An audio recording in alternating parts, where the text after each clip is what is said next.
just to step back and look at the system, you know, our CV controls all on banana plugs, and the audio is all on tiny jacks, which are true 1/8 inch jacks. So those are not the same 3.5 millimeter that Eurorack is. There's one beautiful thing on this system here.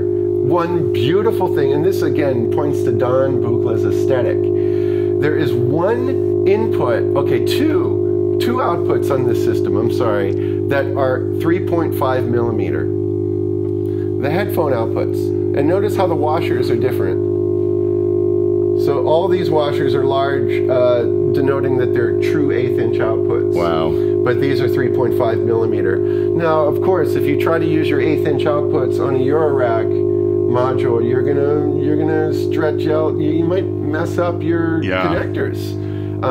But you can use 3.5 millimeter connectors on the Buchla if you want.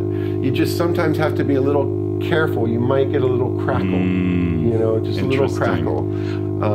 Are the general voltage ranges of the outputs sort of the same as in Eurorack land? Can you take it? I mean, if you were to take the audio out of one of these things and, you know, put it into some sort of a 1/8 inch to 3.5 millimeter converter, or you had a cable that was 1/8 inch on one end and 3.5 millimeter on the other end, would you be able to take these oscillators and run them into, say, a Eurorack filter or something like that? Yes, I haven't done a lot of that, but yes, you can do that. And there's also, you could just use a 3.5 millimeter cable and take it out of here. You wouldn't even have to convert it, really. But if you wanted to, that would be better, a more secure connection. But there are modules in the Eurorack world, I think by Synoviton, I might, it's a CVGT module that basically converts your gates in CV from Buchla to Euro and Euro to Buchla. Cool. It's a really nice, like, you know, 10 HP module. I figured somebody had to have thought about that. Yes, indeed, and that's pretty cool. One thing I haven't really done much, though, is interface the Buchla with the Euro. I've kind of segregated them. In that the Buchla, I'm really appreciating the oscillators in my Buchla world. And in my Eurorack world, it's all about sampling and processing rather than synthesis, I think. Well, and you have such an incredible tool here. It would take you forever just to be able to learn how to use all of this incredible hardware at your fingertips really, really musically, right? I mean, you could just do this forever without needing... It's ongoing, yeah. And the other thing about this system that is great is we have like oscillators. You know, we have very similar styled oscillators tone-wise. And on my Eurorack system, and that's my bad, I just have disparate oscillators all over the place. As do I. Yeah. I'm always trying something different. Well, I wonder what this sounds like. Right. And it's kind of like a minestrone soup or something, right? You're throwing in all the different vegetables you have. Right. And so I really came back to this system with a vengeance as far as synthesis goes. And I'm really enjoying that, all the routings, the frequency modulations, etc., and the combinations of the digital and the analog. And I should mention that, you know, Don makes another oscillator called the 259 twisted waveform generator that is actually the greatest, in my opinion, the greatest digital oscillator bar none. I love the 259E. And I have it on my other system that's a small performance system in a Skylab case. But the 259E is so special because its upper oscillators, quote unquote, actually scan the firmware that, you know, drives the oscillator under the hood and uses that firmware as a sound source. So it's like ripping through, you know, PCM glitching and all kinds of other stuff, and you get these amazing noisy sounds out of it that just I've never heard from any other oscillator. It's beautiful. It's not purely random because there actually is patterns within the code of the firmware. That's right. Right, so it's semi-random. Absolutely, and one of the programmers recently gave me a tip saying, oh, save some weird nonsense patches with the program manager and you can create your own sounds in the upper banks there. Fun. You know, some wacky things. Like the crazier the patch, the better. And by the way, this system will save your patches. Oh, tell us about that. I don't use this function so much, but in fact, it kind of gets in the way for me. Every blue knob on this system is programmable. Wow. So all I have to do is hit a store button, and it's saved the position of every this style blue knob on the system. Of course, the analog oscillators don't have any kind of preset management. Sure. But what's odd about the preset management is if you don't have it plugged in the way that you had it when you saved it, right, then it's more of a randomization preset. You know, you don't know how it's going to come back. Well, plus you don't know where if you change the position of the blue knob, once you don't know where it is when you power the system back up. That's right. It's not in the same. You've saved your preset. So if I do this and turn the system off, the system's not going to come back on in this position. I don't know how the system's going to come back on unless I have the foresight to save a patch just before I shut it down. And I never do. I never do. I kind of wish there was a standby mode on this thing, like a Fender amplifier, where you where hitting the standby switch would automatically save the patch. I guess if I just saved a patch, I wouldn't have a problem. Maybe I'll just save a patch. But in any case, cool stuff. Yeah, you can actually save your presets. Wow. And this comes in handy for these modern modules, I should say, like the quad sequential voltage source, which is really a 4 50-step sequencers. Now these sequencers are not as hands-on as, say, an analog module. You're digging into menus, you're going into edit modes and things like that, and you're changing parameters. And so the preset manager, if you come up with a sequence that you like and want to keep, then that preset manager is great because it's going to store that, and you can store, I believe, up to 30 presets in here. Yeah, exactly. So I have a few that, you know, change clocks and things like that. If I see what happens when I record that? It knocked all my knobs up. You know, who knows what's going on here, right? So there's a way around that. There's a thing called remote control, and if you click this on, and I turn off global remote, if I remember how to do this, disable global, yeah. So if you see these remote buttons on all the 200e modules, remote enable, remote enable, they're kind of hidden around remote enable. If I turn this on to enable, all the red lights come on, meaning that every module that has a remote enable red light on will be saved when you save a preset. Now, if I only wanted to save the sequencer, I could disable remote mode and just turn it on manually here, and then save my preset. And that would only save this sequencer without tainting the rest of the system. Or if I wanted to restore, better yet, if I wanted to restore, this patch, say if I go to this one here, Scap Warp, and I only wanted to restore it for the sequencer, remote enable just the sequencer and recall the patch, and it shouldn't mess, that should not mess with any of my mixer positions or any of the other modules. It's only affecting the sequencer right now. So that's pretty powerful. Yeah, that's amazing.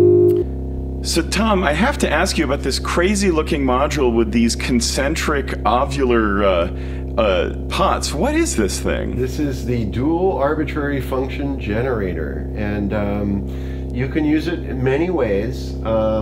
It's probably most practically used as a sequencer, but it can also be an envelope generator, much like these quad function generators are, except you have lots more control.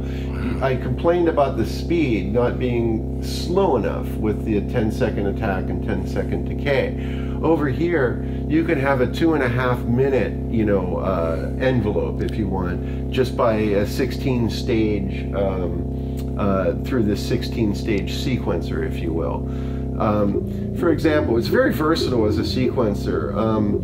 Right here, I don't know if you can see this, but we're jumping from one stage to another. It can jump backwards, you can nest your loops, things like that. In fact, let me just turn off the jumping right now. We can see that stage 1 jumps to stage 8 2 times, and then it'll move on. And I think stage 8 or stage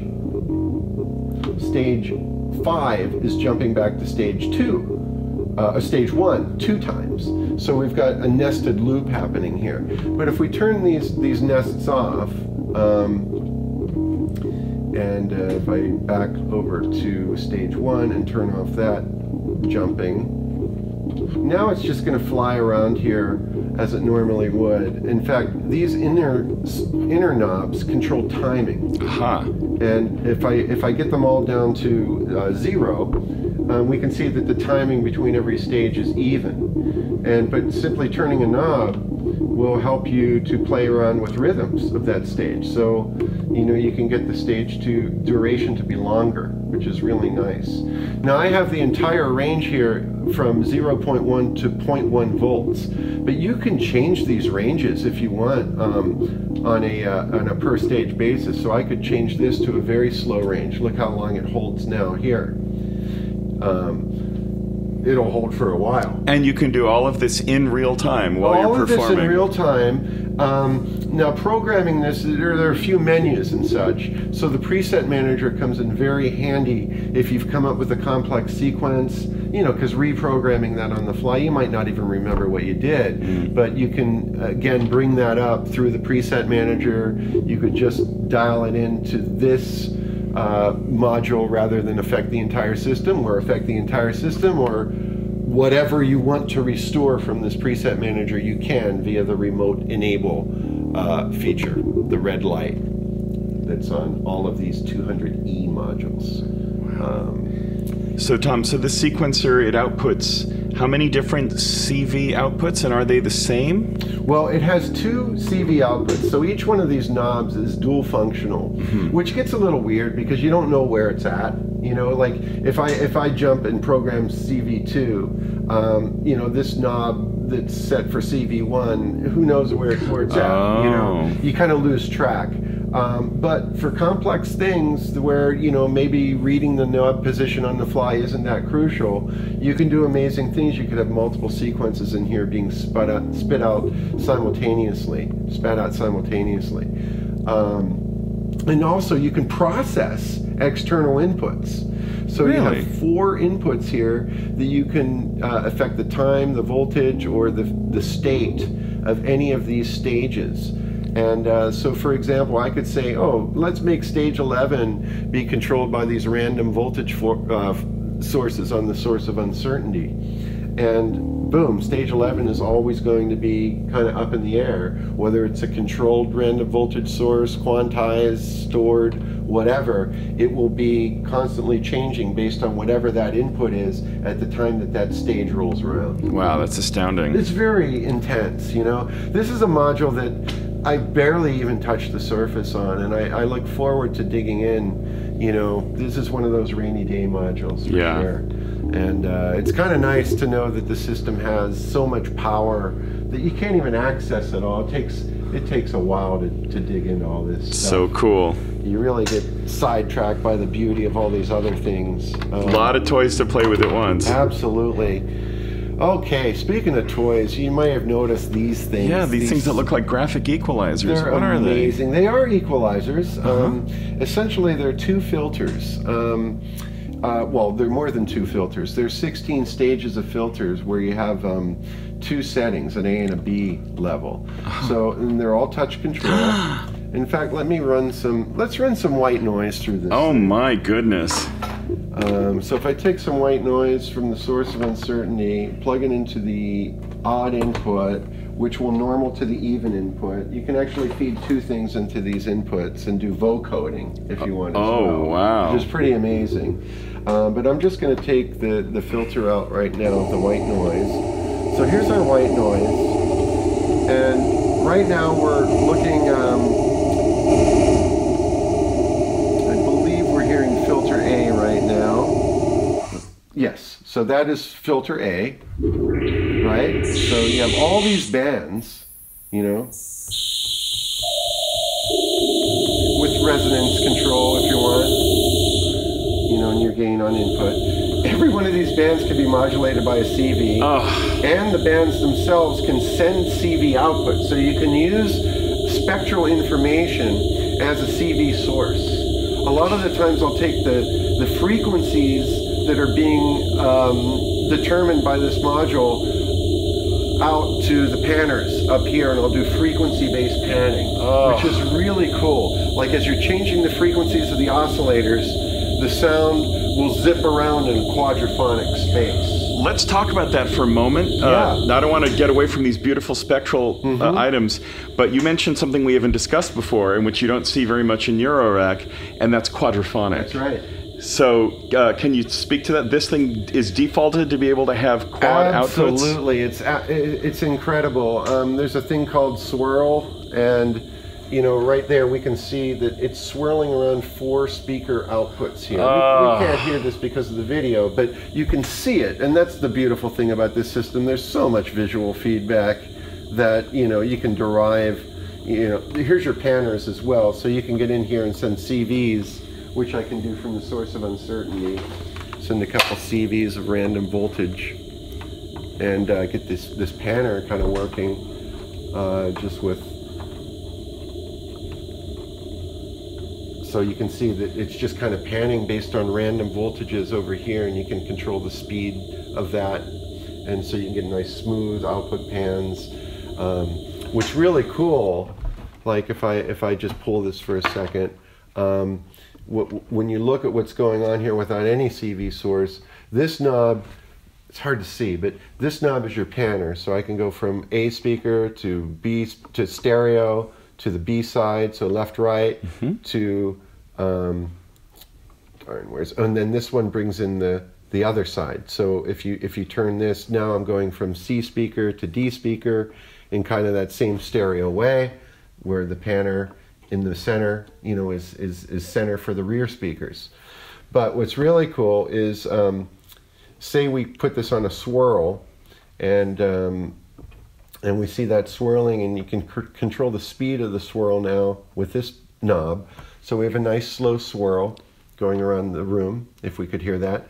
But this fans out between the speakers and fills the gaps. So I can, it kind of folds it out, maybe, or fans it out. It fans it out between all the speakers, so you get less of a discrete sound. So that's with control. That's where you're in that control across all your speakers. So you knock it out, and we're on all 4 speakers right now. Wow. And you might not hear that modulation, but as you start kicking it back, you can actually see what it's doing, and that's just brilliant. And you know, Don Buchla was doing quadraphonic output in the late 60s on his 200 modules. As I recall, not to change the subject, I believe that Don was also working with the Grateful Dead on really sort of far out stuff like this in that same time. I would not doubt it. I seem to remember that was the case. But anyway, I digress. Yeah, Owsley's refrigerator. Okay.